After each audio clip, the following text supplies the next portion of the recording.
Alright, Shalom Akim. First and foremost, before I begin this lesson, giving all praises, glory, and honor to Yahweh Ba'Shem Yahushai, Waharachah Kodash. Double honors go out to the apostles and elders of Great Millstone, who and teach well. Shalom wa Barakim to you brothers and sisters out there. Right, this is Brother Malachi from the Great Millstone Nashville branch, coming back at you with another lesson. Lord willing, it is edifying unto the elect. I'm on my way to work. Got a little lengthy drive, and it was on me. I'm like, fuck it, let's do a lesson. And I wasn't exactly too sure with what I was going to do a lesson on. I just, Spirit's just telling me, let's just get one in. Because I ain't got to go into my fucking life story, so lock it. Point is, I believe I'm going to go ahead and title this P's and Q's. That was a topic that popped in my mind. Basically, the times that we're coming into, we got to be on point.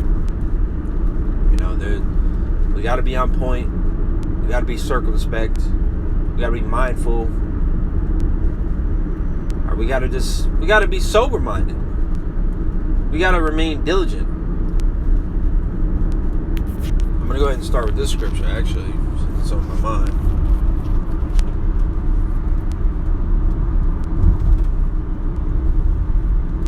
Of course.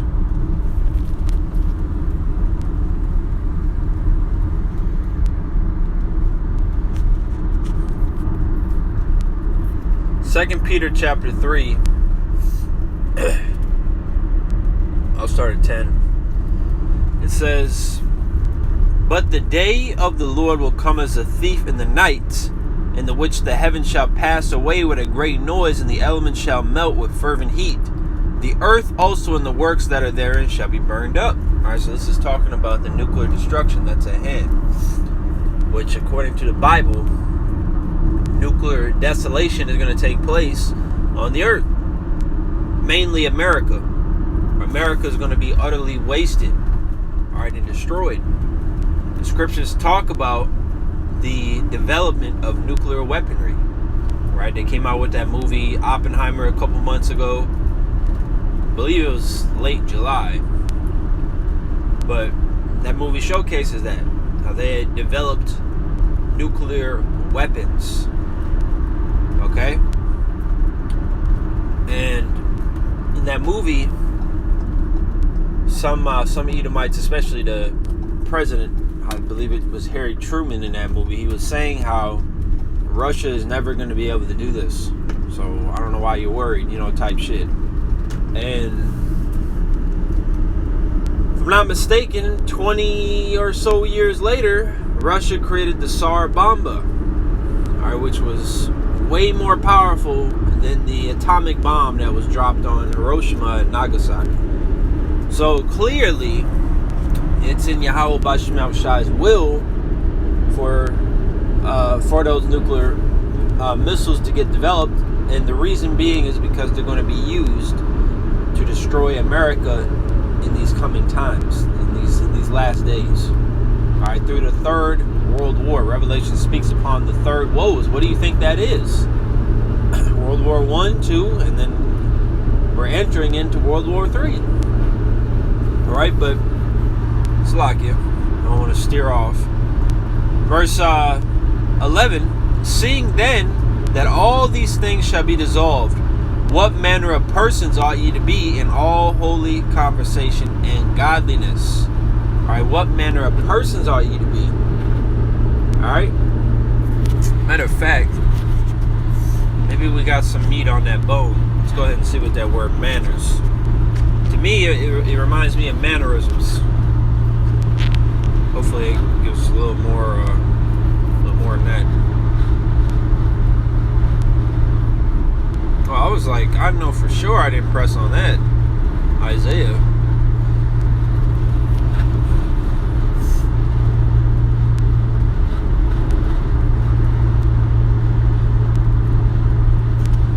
What manner? G4217. Looks like Potapos. From what country? The second one, right here. Yep. Of what sort or quality? What manner of? Let's see what the NLT says. I should already have it up. Since everything around us is cold. Shit. Damn. 2 Peter 3:11 in the NLT. Since everything around us is going to be destroyed like this, what holy and godly lives you should live. Looking forward to the day of God and hurrying it along. On that day, He will set the heavens on fire, and the elements will melt away in the flames. And that's another thing that it's got to be talking about nuclear missiles, right? Because it talks about the heavens rolling together like departed like a scroll. All right, that's the mushroom cloud. It talks about the earth shaking to and fro like a drunkard. You know, you staggering from wall to wall.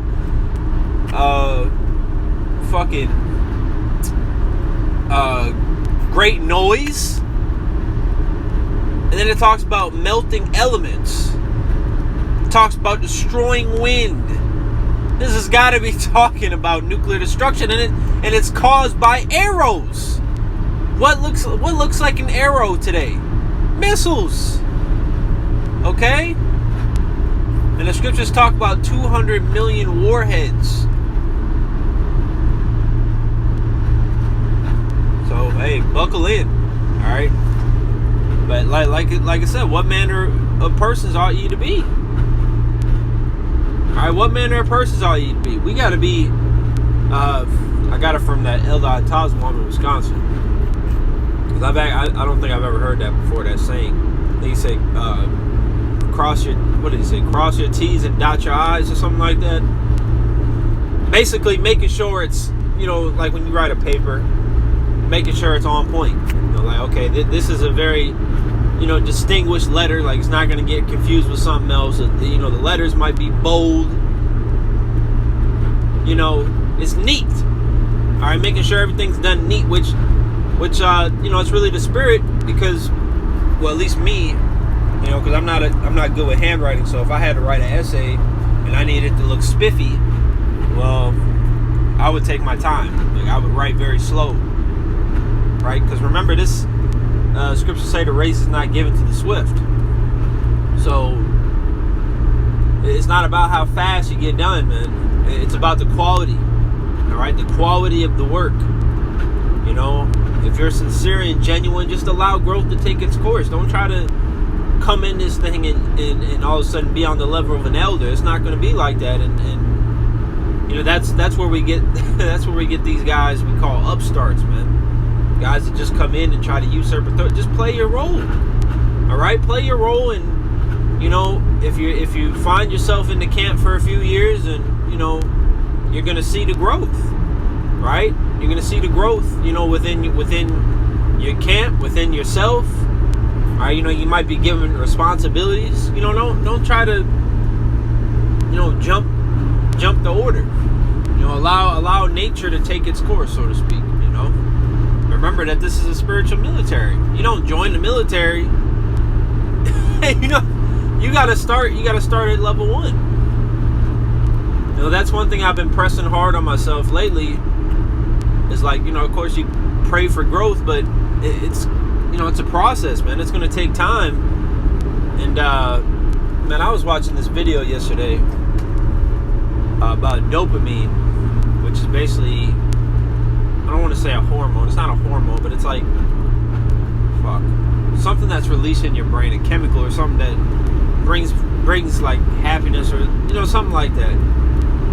And the guy was saying it's best to just appreciate the process, or something like that. I would have to do bring it up, or do a lesson on it, or what have you. But point being,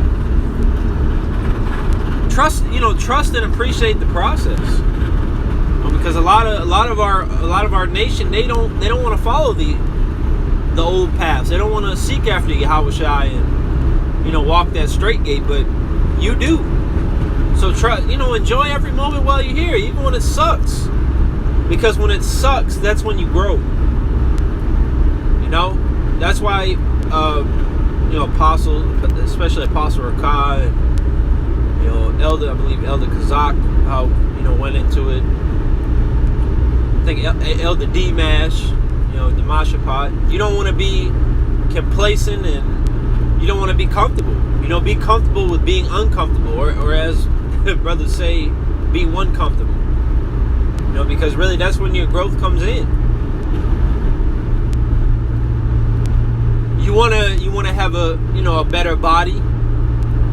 You go on a diet, or you work out, or you do both, right? And what is that doing? Making you uncomfortable. Oh, I can't eat this no more.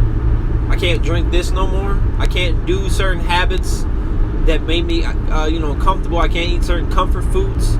Or you're going to the gym, shredding yourself up. That's making you uncomfortable. It's not comfortable to sweat your ass off and be struggling to lift, you know, 200 pounds or whatever.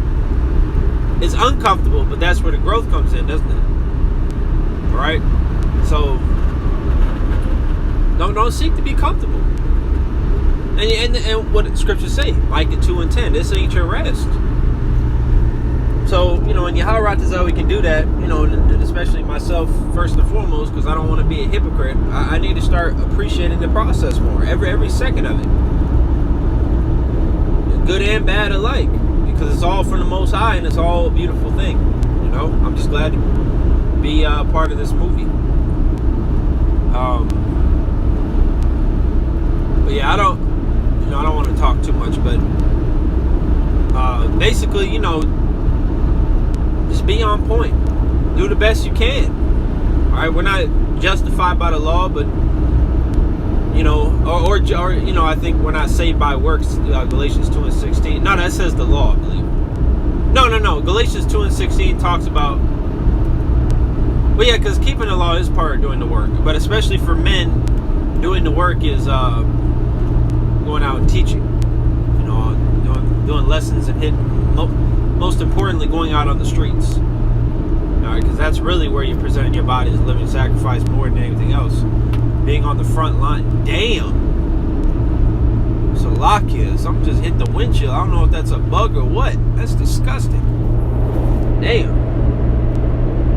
God dang. Well, at least it was a quick death. Shit. Wow, that threw me off. Salakia. It's just a big ass. Oh shit. But yeah, just be on point, man.